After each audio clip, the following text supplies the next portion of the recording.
കുരുക്കഴിക്കുന്ന മാതാവിനോടുള്ള നൊവേന 2-ാം ദിവസം. പിതാവിൻ്റെയും പുത്രൻ്റെയും പരിശുദ്ധാത്മാവിൻ്റെയും നാമത്തിൽ ആമേൻ.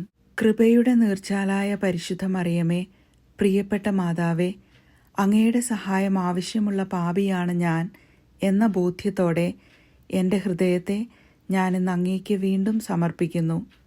ദൈവമഹത്വം പ്രതിഫലിപ്പിക്കുന്നതിൽ നിന്നും എനിക്ക് തടസ്സമായ ഈ കുരുക്കിനെ ഇവിടെ നമുക്ക് നമ്മുടെ ആവശ്യം നമ്മുടെ മാതാവിനോട് പറയാം. ഞാൻ നിന്റെ കൈകളിൽ ഭരമേൽപ്പിക്കുന്നു. പരിശുദ്ധ മറിയമേ, കുരുക്കുകൾ അഴിക്കുന്നവളെ, എനിക്ക് വേണ്ടി മാധ്യസ്ഥം വഹിക്കണമേ. പരിശുദ്ധ കന്യകാമറിയമേ, ഉപാധികളില്ലാതെ സ്നേഹിക്കുന്ന അമ്മേ, മക്കളുടെ ആവശ്യ സമയത്ത് സഹായം നിരസിക്കാത്തവളെ, ദൈവസ്നേഹത്താലും ഹൃദയത്തിൽ ഞങ്ങളോടുള്ള അതിരറ്റ കരുണയാലും ഈ പ്രിയമക്കളെ സഹായിക്കുന്നതിൽ നിന്ന് കരങ്ങൾ പിൻവലിക്കാത്ത അമ്മേ, നിന്റെ കരുണാർദ്രമായ കണ്ണുകൾ കൊണ്ട് എന്നെ നോക്കി എൻ്റെ ജീവിതത്തെ വരിഞ്ഞു മുറുകിയിരിക്കുന്ന കെട്ടുകളെ അങ്ങ് കാണണമേ.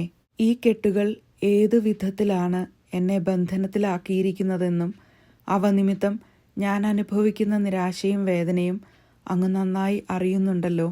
തൻ്റെ മക്കളുടെ ജീവിതത്തിലെ കുരുക്കുകൾ അഴിക്കാൻ ദൈവം ഭരമേൽപ്പിച്ച അങ്ങയുടെ കരങ്ങളിലേക്ക് അമ്മേ മാതാവേ, എൻ്റെ ജീവിതത്തെയും അതിനെ കോർത്തിണക്കുന്ന ചരടിനെയും സമർപ്പിക്കുന്നു.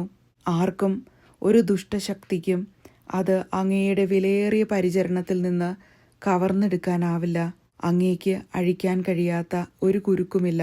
ശക്തയായ അമ്മേ, അങ്ങേക്ക് ലഭിച്ച അളവറ്റ കൃപയാലും അങ്ങയുടെ പ്രിയപുത്രനും എൻ്റെ രക്ഷകനുമായ ഈശോയുടെ പക്കൽ അങ്ങേക്കുള്ള മാധ്യസ്ഥ ശക്തിയാലും ഇന്ന് അങ്ങ് ഈ കുരുക്കിനെ ഏറ്റെടുക്കണമേ.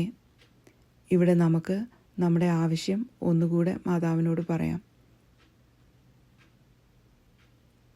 ദൈവമഹത്വത്തിനായി എന്നേക്കുമായി ഈ കുരുക്കഴിക്കണമെന്ന് അങ്ങയോട് ഞാൻ താണു വീണപേക്ഷിക്കുന്നു. ഓ എൻ്റെ പരിശുദ്ധ മാതാവേ, എനിക്ക് ദൈവം തരുന്ന ആശ്വാസവും എൻ്റെ ബലഹീനതയിൽ എൻ്റെ ബലവും ആശ്രയമറ്റ അവസ്ഥയിൽ എൻ്റെ പോഷണവും ക്രിസ്തുവിൻ്റെ അധികാരത്താൽ എൻ്റെ ബന്ധനങ്ങളിൽ നിന്നുള്ള മോചനവും അങ്ങയിലൂടെയാണല്ലോ. എൻ്റെ അപേക്ഷ കേൾക്കണമേ.